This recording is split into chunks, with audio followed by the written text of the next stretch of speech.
Answer me one thing honestly. Did you really like the ending of Cars 3? Do you think that ending was the most exciting thing Pixar could have done for McQueen? What if I told you that actually, Pixar had planned a much more epic ending for Cars 3, where Lightning would actually beat Storm, and it would have taken this movie to another level? But for some incomprehensible reason, they deleted this scene, which is spectacular, and replaced it with the one we saw in the movie, which, let's face it, didn't please all the fans who were expecting more protagonism from our Lightning McQueen. Today, I'm going to show you this incredible and emotional scene, complete, which even had voice acting and was sketched out, but ended up never being used. So stay with me until the end of this video, and I guarantee you will be thrilled. And of course, welcome to another Cine Lovers for you. It's a fact that in Cars 3, McQueen faced the biggest challenge of his life, all thanks to Jackson Storm, the modern and cocky race car who every time he saw him, never missed a chance to make comments to insult Lightning and make himself look good, lowering McQueen's confidence. I'm sure every time those scenes came up, you were outraged, thinking, just wait until the end to see the beating McQueen is going to give you. You'll eat dust and be humiliated. But that didn't happen.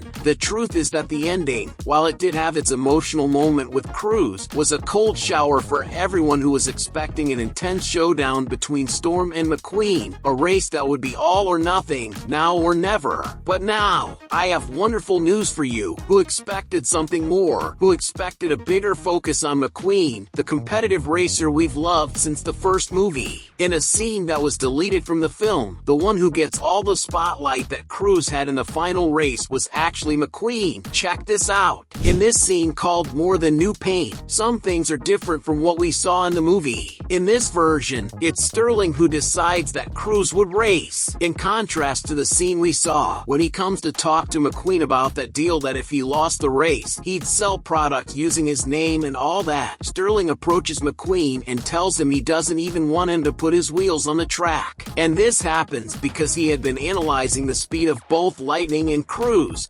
during all the time they ran together, and he realized that Cruz's numbers in speed and agility were much better than McQueen's. But better and faster than both of them could only be you, a Cars franchise lover just like me, who's already left a like and subscribed to the channel, always supporting us so we can bring more and more videos of your favorite movies at full speed. You're amazing! Thank you for that! Well, to make Lightning's despair even worse, Sterling goes on and basically says that McQueen is nothing more than a brand with huge commercial potential, which would be worth even more once he stopped racing. And do you think that's it? He continues by saying that Cruz should have been training him, but in reality, it was McQueen who had been training her, making her so skilled that she surpassed him. As if McQueen's worst nightmare wasn't bad enough, this heartbreaking scene ends with the number 95 being totally ripped off from McQueen's sides, as if he had been reduced to someone who had lost his place as the fastest car and was now just a brand to sell products. What makes this scene so impactful is how it's constructed. You feel the overwhelming despair that McQueen is feeling, and your heart races along with his, as if a dream of yours has just been shattered. Now, let's get to the most emotional point, and what I believe was Pixar's biggest mistake by removing this scene, which was flawless and would have been far more exciting than the one in the movie. Every time I see this scene, I get goosebumps. It even had a soundtrack ready. After having his number removed and being at the lowest point of his life, McQueen comes face to face with poor Cruz, who had no choice and was already wearing the number 95 on her body. When they meet, Cruz is just as upset as McQueen, saying she didn't want any of this, and even tells him that she refuses to race under these circumstances. And this is the moment when Lightning shows how much he's grown, encouraging her to race, telling her that this was an unmissable chance to show the world her full potential. Convinced by McQueen's noble speech, Cruz accepts the encouragement and heads to the track. And this is when the most impactful scene of the entire movie happens, or would have happened, in this case. Unfortunately, we didn't get to see it. What a disappointment, Pixar. Seriously, they really messed up by not following through with this scene. Continuing on, before Cruz reaches her spot to race. When the fans in the stands see McQueen, a wave of cheers for his name starts, with everyone excited to see this racing icon on the track again, eager to watch him defeat Storm.